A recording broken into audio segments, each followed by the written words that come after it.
Your pause should be long enough to show you're confused, but not so long that he gets time to think about what's going on. So your timing is, oh, hi Jim, it's Noreen Daly. Does my name sound familiar? Usually you get a no. 95% of the time you get a no. This is the point. You need to be confused. You need to struggle. Remember what we discussed about control earlier. When a person is seen to be struggling, generally others will do whatever they can to assist them. When you're struggling, you've presented yourself as being less than the prospect. You've handed them apparent control, and if you perform convincingly, they perceive you as non-threatening, and their guard is down.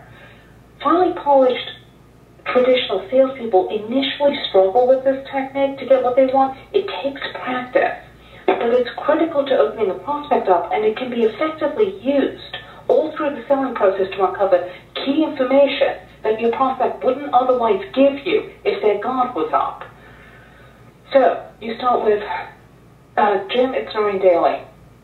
Does my name sound familiar? No. Then you come back with something along the lines of, maybe you're not the person I need to speak with. What does your company do? I might know someone there, and there's a reason he's trying to reach me, and I'm simply not putting two and two together. Half the people start to tell you what their company does. The other half are going to start bombarding you with questions. When they start to ask questions, it's critical you maintain your role, and instead of answering their questions, respond with another request for information. Look, I have this number on my desk. Normally the people who reach out to me are small business owners, and when I call, Betty, the gatekeeper, put me in your direction. It seems like you're not the person I need to speak with.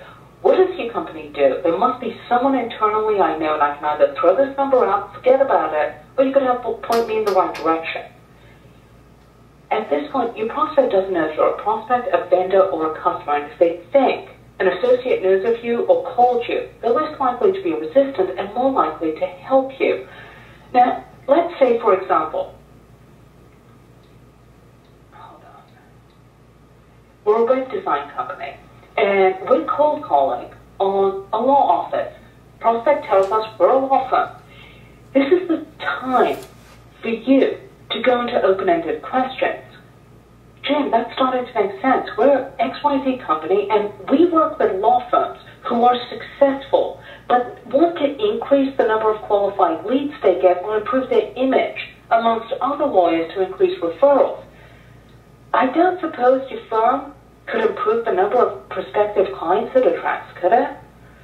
Notice you didn't say, we're XYZ company and we make websites. Are you happy with your website?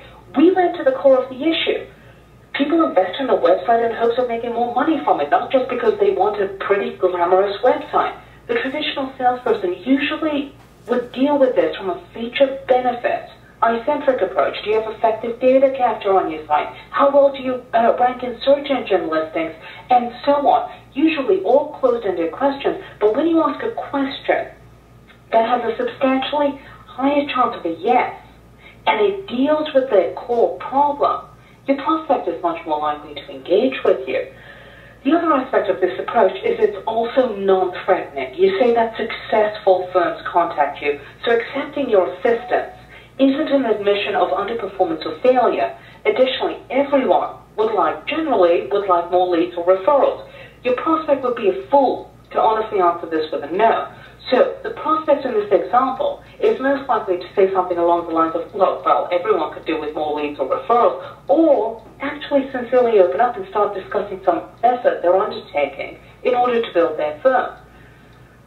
This covers your first 30 seconds of your call with the prospect. The whole point here is to open them up and make them start to think about their current situation, to have them perceive you in a non-threatening position so their guard is down, and so they're more apt to open up and start disclosing their problems with you. Think about when you walk into a car dealership, you know that person is coming to say hello, how are you to you, is there because they want to earn a commission on the sale. You're guarded. You don't lay down all your cards and tell them, well, my credit score's this, and I have this much money, and I can't go above this, and so on and so forth.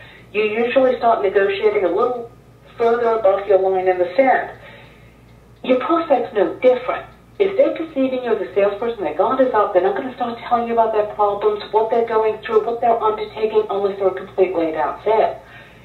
You need to transform the average person or the average prospect who has a problem, where the problem isn't so pressing that they're on the phone calling other website companies, hypothetically, in order to fix it.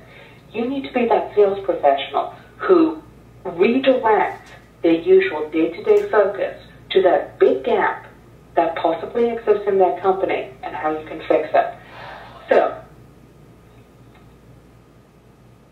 one thing I want to point out, if your prospect gives you a no instead of a yes to your open-ended question, such as, look, I have all the leads I can work with, and you need to further qualify that. You need to ask one further qualification question. Think about this as a response to an objection.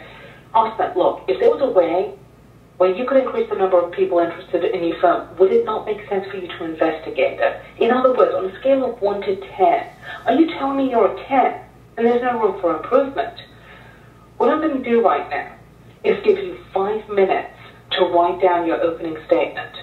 This should be a succinct statement that focuses on the prospect and the problems they desire to overcome.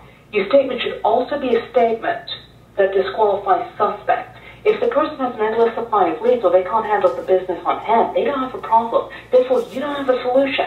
Likewise, if they refuse to recognize they have a problem, they're not a prospect. Remember, you're the professional who is uncovering the problem for the prospect and who's there to guide them through the solution. So your statement needs to be, or your question needs to be centered around the prospect.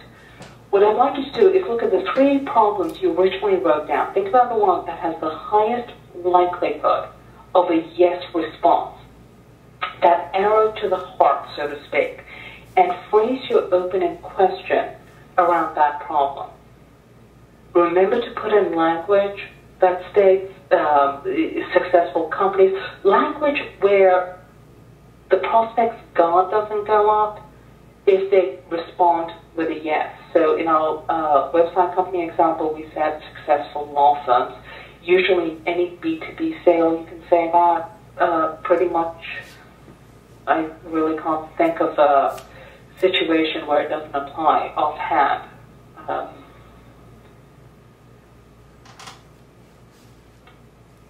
And if anyone wants to share their question, their opening question with me, I'll be interested in reading it in the chat box. Okay, I have 1:53. I'm giving you 4 more minutes on that.